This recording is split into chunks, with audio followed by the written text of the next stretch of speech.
The Musical Museum Brentford and Art and Soul have teamed up this summer to stage an exhibition of iconic 80s rock and pop musicians, photographed live in concert and reinterpreted through digital portraiture.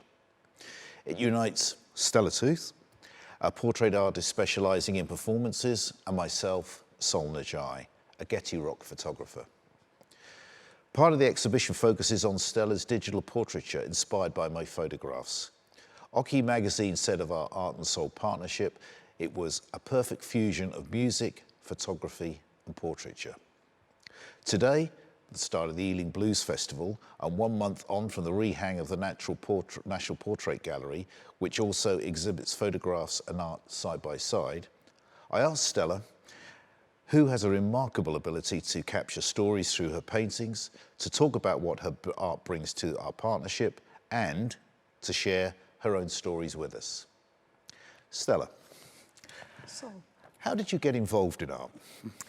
Well, music and art, particularly portraiture, has always been an important part of my life. My father studied watercolour portraiture as an amateur for many years, and he used to paint Hollywood icons, people like Myrna Loy with these impossibly high eyebrows.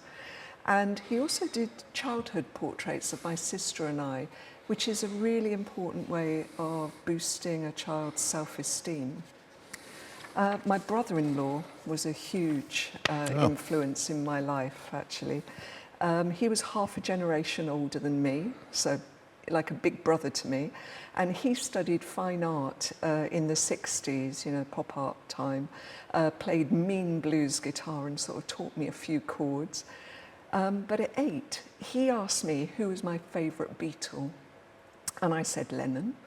And so then in there, before my eyes, he drew a sort of pop art portrait of Lennon with complementary colours of one side of his face in orange, one side of the face in blue, full Sergeant Pepper's gear. And I was absolutely entranced by that. Wow. And then meanwhile, I watched Top of the Pops on television with my sister. And she used to have a dressing gown that she attached to the back of her bedroom door, and she practiced driving with that to, you know, British R&B records on her old Dansette. Do you remember the Dansette? Oh yes, yes, very much so. Yeah. And when they moved up to the King's Road, they were in an overseas hostel there in the King's Road. It was in its heyday. And so we literally rubbed shoulders with Elton John when we went to the Chelsea Cobbler to get some Olaf boots. And he was in there, and all of the famous musicians were there at that time. And we also, of course, as I got older, started going to concerts, you know, like Rolling Stones at 75 at Earl's Court and everything. So it was a very exciting time. But rather than choose art as a career, my mum suggested that I might like to make my way in journalism first. And so I chose print journalism. And then I moved, when my kids were small, into broadcast news PR at the BBC and then at Sky News. And so when 20 years later, I decided that this was time to actually retrain as a portrait artist at Heatherley's, which is almost as old as the Royal Academy, but focuses on portraiture in various ways. I then thought, how could I join up my past and present careers? And so I went to some of the presenters whose public profile I used to look after. Wow. Yes, like John Humphreys, Kate Adie, and people like that. And so John here was giving, he gave me a little bit of time in the Today studio to do a portrait of him in oils, and it was just, you know, a study. But while we were there, he was interviewing, of course, and I suddenly realised one of his techniques was that he would do this. So he would put his hand out, and it's very, very difficult to break eye contact with someone who does that. And this was how he used to get, I thought, some of his best interviews. And so that's how I've captured him here.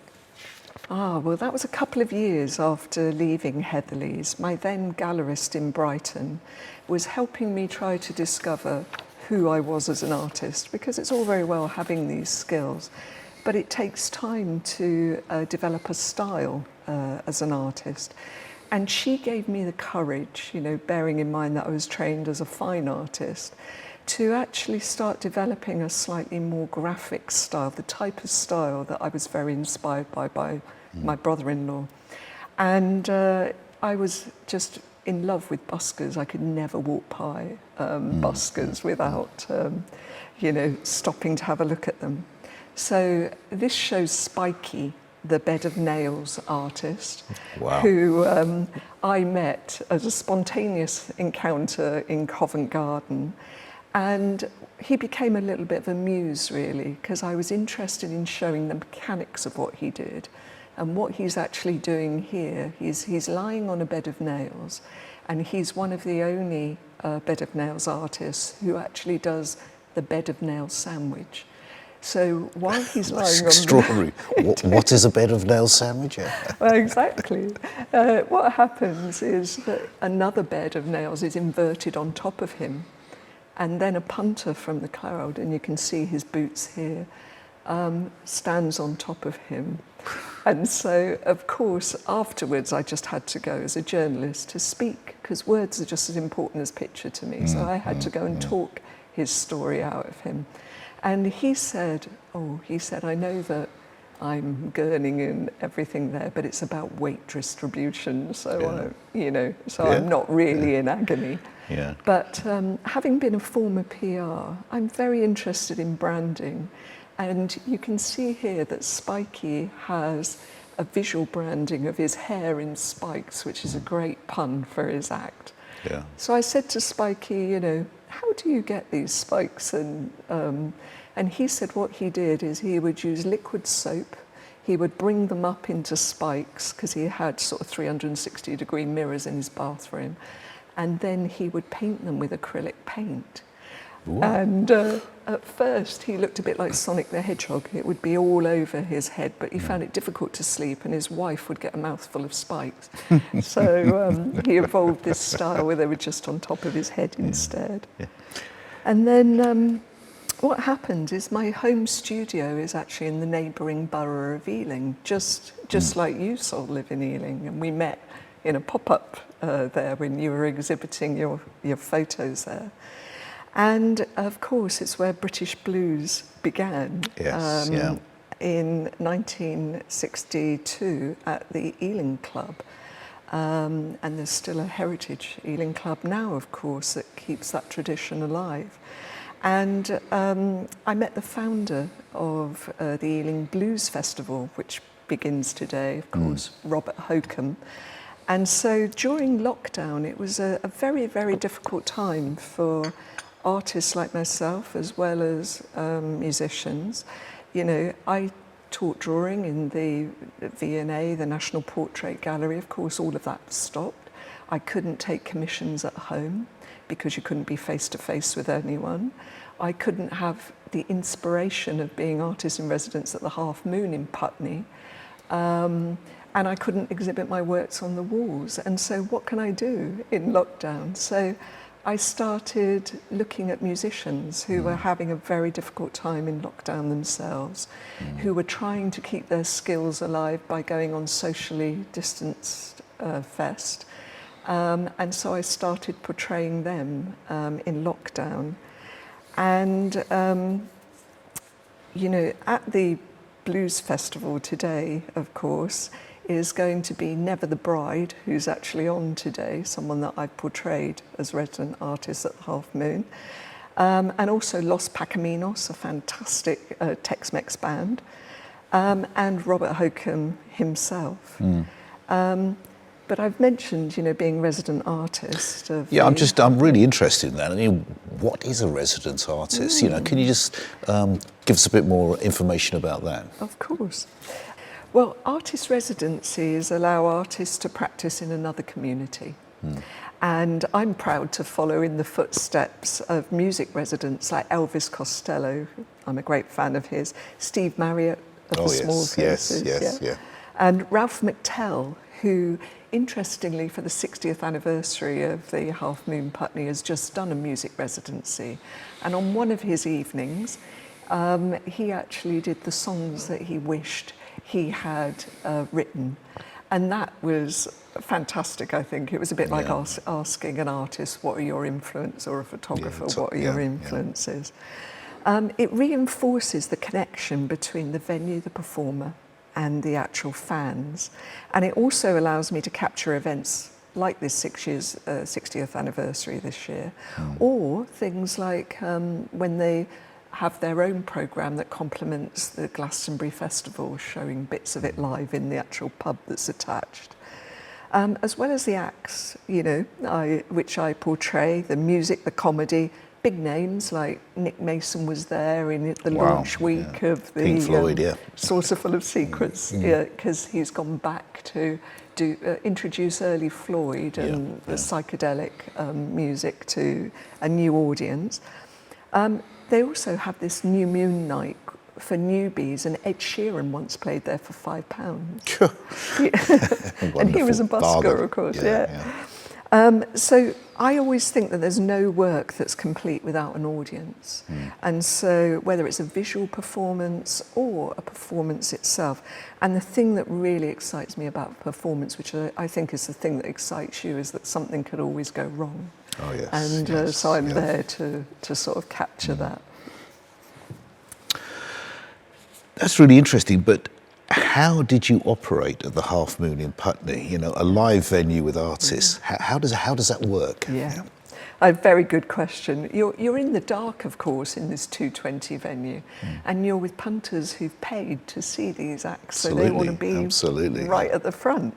So I can't take my easel in or my sketch pad, so I take my own photos. But these are not the beautifully crafted photos that you would take, Sol. These are reference shots that I take, and I take them from different angles, and it's not the ultimate crescendo of the gig. I'm looking for other things. So as you can see with this slide here of Never the Bride, who Roger Daltrey said had a voice like Janis Joplin, I use colour often to suggest the music. So warmer colours actually suggest a warmth in the music, or even heat, like here. And cooler colours, as you can see with Eamon Corner's and Andy Fairweather Low there, suggest, you know, calm and tranquility. And with, I'm looking for different things as well. So with Andy Fairweather Low, there are lyrics that I've included. So Paradise is half and it's nice. And I hope that that might start an earworm with you, you know, just as it did with me as I listened to it over and over again as I try to portray them. But visual art enables you to do other things. You know, you've got audience interaction, you've got the power of prop, you've got the costume, the gestures you could see in those.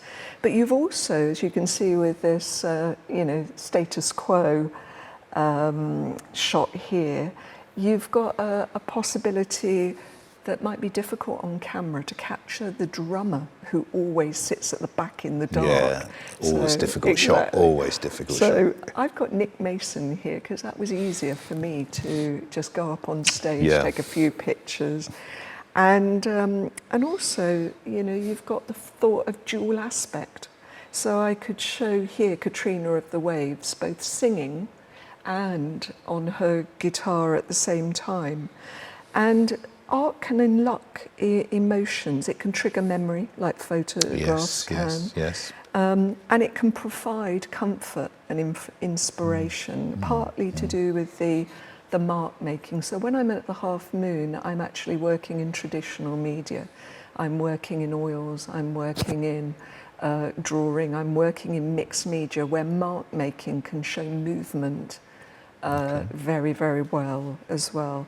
And there's a common language, I'm sure that you've discovered this with your photographs, between photographs, music and art. There's rhythm and harmony. So rhythm is created through, often through colour, but also through negative space. You know, that part where they're between the guitar that they're holding.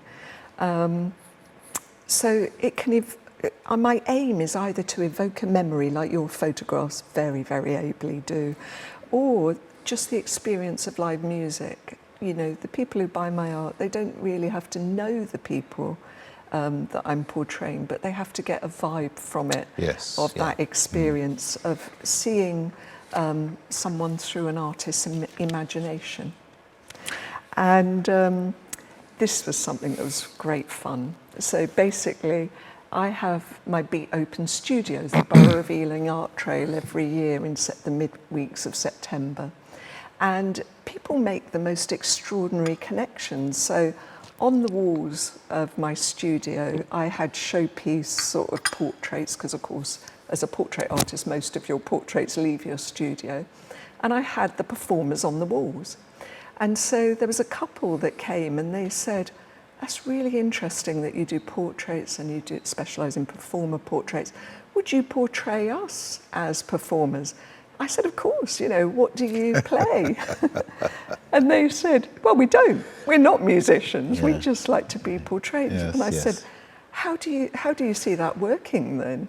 And they said, well, perhaps you could put our heads on someone else's bodies. And I said, no. I said, I don't really do that type of thing. But I had to think about it and I said, how about we make a bit of an experience of this? That I take you to the Half Moon. It will just be the three of us. We'll set up the lighting just right. You'll dress in the gear that you would like to as a rock star, rock chick. And we'll think of the poses you might strike. I'll show you my few sound, you know, there's a few chords I can do so you can hold the guitar in an effective way. And then you'll bring your own music that you can sing to. And so I took a whole load of photographs that, you know, made this process a bit more fun. They took to the stage, and at first it was a bit wooden, a bit difficult. The photos didn't look like at all like they were actually singing. And then they suddenly just threw caution to the wind and they went for it. And that's when I could get some of the pictures that I could then portray them in this way. And now I offer this rock experience to people where people can have their 15 minutes of fame if they want to be a rock star. Sounds like a few gin and tonics helps the process as well. A few gin and tonics definitely do that. I'm just, if we just move forward then, because I'm really interested to understand, you know, what happens when you saw my photographs. And because this is not a live situation, this is where I photographed them, but it's how you see them through the lens of an artist's eye. Perhaps you could explain that process as well. Yes. I think it's really important, this difference really, because these portraits are your memories. You're taking the ultimate moment in a performance, and that's really not what I'm looking for. Our collaboration unites old technology and new technology. In that you shot your images on 35mm film that you developed in your own darkroom, and that was what really drew me to them when we met in that pop-up in Ealing. That they're you know, individually and beautifully crafted. Whereas I use my oil painting experience to create digital paintings on an iPad Pro with the Procreate app that we'll talk about later. I also changed the format and composition from oblong into square, and I framed them as a collectible album cover size collection. Yes. And that was partly because people who've commissioned me to do album covers, they often have their favourite album covers on the wall. And I think it helps with the 80s vibe of our exhibition as well, because do you remember that back in the 80s we used to have Sony Walkmans and things like that? Oh, yes. And we can see some of them in our exhibition, of course, because that's the beauty of being here at the Musical Museum, that it's about that type of musical technology that ties in with what we're trying to do.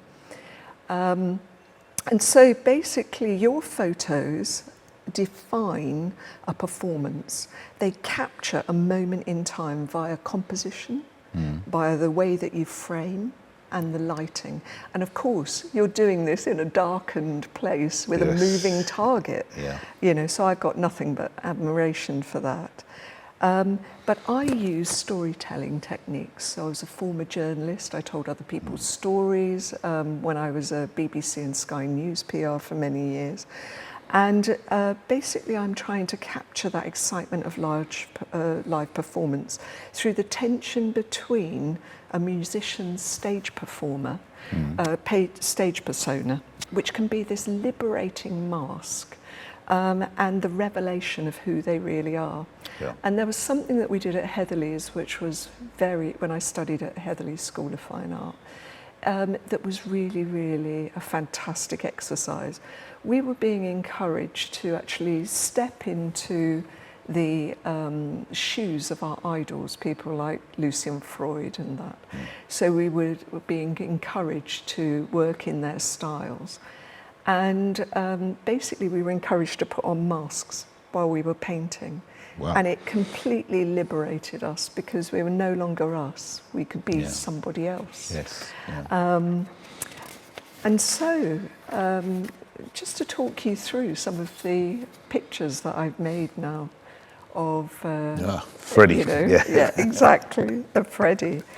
So, whereas yours captured the ultimate moment in time, I was really interested that Freddie was an artist first at the Ealing School of Art. Local lad, isn't he? Exactly. Yeah. And he designed the heraldic arms for Queen, and that's what inspires this portrait, because it features his favourite colour of yellow and also red, which I think he needed tremendous courage at the end of his life. And yellow stands for honour and loyalty, and that for me signifies his relationship with his fans. And purple means regal, which of course is a nod to the band's name. Yes. And it also shows his stagecraft, because his main stage prop here was a broken mic stand, which I know that you knew how he used to use that to great effect. And then we have David Bowie here, you know, at a time in the 80s when, you know, the way that you looked on stage was just as important as the actual music that you played.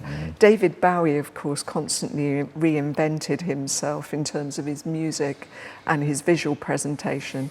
And here Bowie projects one of his most effective personas, I think, in his yellow and gold trousers, which symbolises power and success, and the background turquoise, which is about good fortune, and lilac as well shows tranquility. So for me, this shows someone who was very comfortable in his own skin. Then Boy George. Yeah. The chameleon, yes. The chameleon, exactly. So here Boy George is shown in androgynous costume and has a mask of heavy makeup. And but we've got the lyrics of his hit here, you know, Do You Really Want to Hurt Me, which was autobiographical. So he was hiding behind the mask, but had autobiographical limits that opened him up. And Julian Temple, who was the director of the video that accompanied this, said it was about being gay and being victimised for your sexuality, which George was kind of emblematic of. Yeah. And so this is how I try to put the biography into things. And here is Sting. Sting, yes. And yes. I think you've got a little story about Sting. Well, he wasn't particularly happy about it, as you can see from his face. This was in Tooting, in a tent, 5,000 people. And he was, I think he was a bit late for the show, and I was backstage, and I just said, can I take your photograph? And I thought he was going to tell me where to go, but he didn't. He actually said, go on then. And I just really chuffed about this because he was impatient, he was angry, but he still spent the time and just posed for me. So I was really, really pleased. And that comes across in both my photographs, but also in your portrait as well. Yeah. I'm really glad. Well, a bit of biography, of course, I had to include here. In Sting's early career, he played jazz in his spare time Yes, for the yeah, Phoenix Jazzmen. And the band leader gave him his nickname of Sting due to his habit of wearing a black and yellow jumper with hoops. Oh, yes, yeah. And I added in white because Sting supports his hometown Newcastle United, which has a black and white strip. Yes, yeah. And he did a song, so it ties in with his music, called The Black and White Army, which was written in support of them. But the thing that I most enjoyed, and it took longer than the portrait itself to do, was that herringbone coat. Yes. That was such a joy to do, I have to say. And then, of course, we got Elton. So Elton, who just closed Glastonbury with his history-making goodbye. And he's known for his signature glasses, which he said he began wearing in his teens to copy Buddy Holly. Yes. Even though he didn't need them. Yeah. And he once told Vogue magazine that his glasses and those elaborate, stage costumes, I'm sure that, I think one of your pictures has like him in a Christmas tree or something like that. Christmas tree, and flashing lights as well, and of course. flashing lights. And he said that they're all part of his performance, and the reason why he did them was to draw attention to himself, because he was stuck behind the piano rather than people like Rod Stewart, his contemporaries, and Mick Jagger, who could, dance and prance around the stage, of course. And talking of Mick, very appropriate, of course, in the context of the Ealing Blues Festival, as the Rolling Stones actually met some of them in the Ealing Club, Absolutely, of course. yeah, absolutely. So according to Wikipedia, Philip Norman likens Jagger and his earlier performances with the Rolling Stones to a male ballet dancer. And he says, his conflicting and colliding sexuality, the swan's neck and smeared harlot eyes, allied to an overstuffed and straining codpiece. And so basically, I think these are... It says it all, doesn't it? Yeah. Exactly. And Tina Turner taught him how to dance as well. But that's another story, yeah. Absolutely. So I think that just gives us a little trot through some of the pictures that can be seen in our side-by-side exhibition here at the Musical Very Museum. interesting, and it's been fascinating seeing how you've taken a picture and transformed it into something that is quite a bit different, and it's interesting to hear the background as to how you've gone about that transformation. But I think what I'd like to know is, how do digital and traditional portraiture paintings differ? Well, you can see here the iPad Pro with pressure-sensitive eye pencil. Really, for me, it's just another artist's tool, like having, a paintbrush in my hand or a pencil in my hand or using a canvas, but it's just in the digital world now. And the game changer is really that pressure-sensitive eye pencil, because with the Procreate app, you can actually create your own colour palette. You can choose brushes of different sizes and that are designed for different things like watercolour or oil painting. You can make them bigger, you can make them smaller, you can make them transparent like oil paint, or you can make them opaque like acrylics. And there are certain things that digital painting can do that you can't really do, or are more difficult to do if you're going to do them in the traditional sense. So basically an important thing is you don't have to keep canvases. They're all stored online. Yes, yeah.